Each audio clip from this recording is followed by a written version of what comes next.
देखिए, जो कुछ भी हुआ और आज पूरे देश ने पश्चिम बंगाल की विधानसभा में जो दृश्य देखा, निश्चित रूप से देश के लोकतंत्र में विश्वास रखने वाले, देश के लोकतंत्र में आस्था और श्रद्धा रखने वाले सभी लोग निश्चित रूप से आज आहत हुए होंगे। 3 दिन के इस विधानसभा सत्र में जहां कल बिना किसी कारण के नेता प्रतिपक्ष भाजपा के नेता शुभेंदु अधिकारी जी को विधानसभा से निलंबित किया गया, भारतीय जनता पार्टी विधायक दल के चीफ व्हिप आदरणीय श्री शंकर घोष जी को आज जिस तरह से हाउस से निलंबित करके उनको जिस बेरहमी के साथ में मार्शल्स के द्वारा बाल से पकड़ करके घसीट करके बाहर निकाल करके घायल कर दिया गया, और उसके बाद का दृश्य तो और भी भयावह था, जो शायद पहली बार इस आजाद भारत के लोकतांत्रिक इतिहास में हुआ होगा। देश की संसद में या किसी भी विधानसभा के सदन में जब सदन के नेता उस राज्य के मुख्यमंत्री खुद खड़े होकर के असंसदीय भाषा का प्रयोग करते हुए जोर जोर से नारे लगा रहे थे। इस फेडरल स्ट्रक्चर के भारत में, गणराज्य व्यवस्था के भारत में, एक राज्य का मुख्यमंत्री खुद प्रधानमंत्री के लिए जिस तरह के अपमानजनक शब्दों का उपयोग कर रहा था,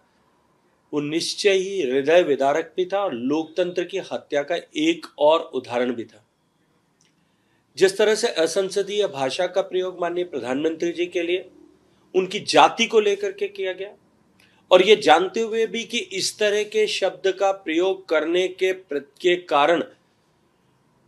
सर्वोच्च न्यायालय ने राहुल गांधी जी को न केवल प्रताड़ना दी थी, अपितु उन्हें वार्न भी किया था कि भविष्य में इस तरह की किसी जाति विशेष के लिए इस तरह के टिप्पणी न करें। ये जानते हुए भी मुख्यमंत्री ममता बनर्जी जी ने आज उसी तरह की भाषा का प्रयोग किया, उन्हीं शब्दों का प्रयोग किया। एक व्यक्ति को के खिलाफ इस तरह के शब्द बोलने के लिए पूरी जाति मोदी को बदनाम किया। आदरणीय गृह मंत्री जी के लिए इस तरह के शब्दों का, ऊंचे शब्दों का प्रयोग किया गया। लोकतंत्र का गला घोटा गया, लोकतंत्र की हत्या की गई, लोकतंत्र की गर्दन पर छुरी चलाई गई। ये दुर्भाग्यपूर्ण दृश्य देश ने देखा। इंडी गठबंधन जो अब लगभग सिमट रहा है और ये जानता है कि अब उनका अस्तित्व समाप्ति की ओर है, तब आने वाले समय में अपनी हार और अवश्यंभावी पराजय के डर से वो इस तरह से खिसियाट को व्यक्त कर रहे हैं। कभी बिहार में राहुल गांधी जी के मुंह से इस तरह के शब्द सुनाई देते हैं, कभी उनके किसी छुटभइये नेता के मुंह से इस तरह के अपमानजनक बोल फूट पड़ते हैं, और कभी विधानसभा के पटल पर खड़े होकर के विधानसभा के विधायक दल के नेता और मुख्यमंत्री इस तरह की अभद्र भाषा का प्रयोग करते हैं। लेकिन मैं फिर कहूंगा,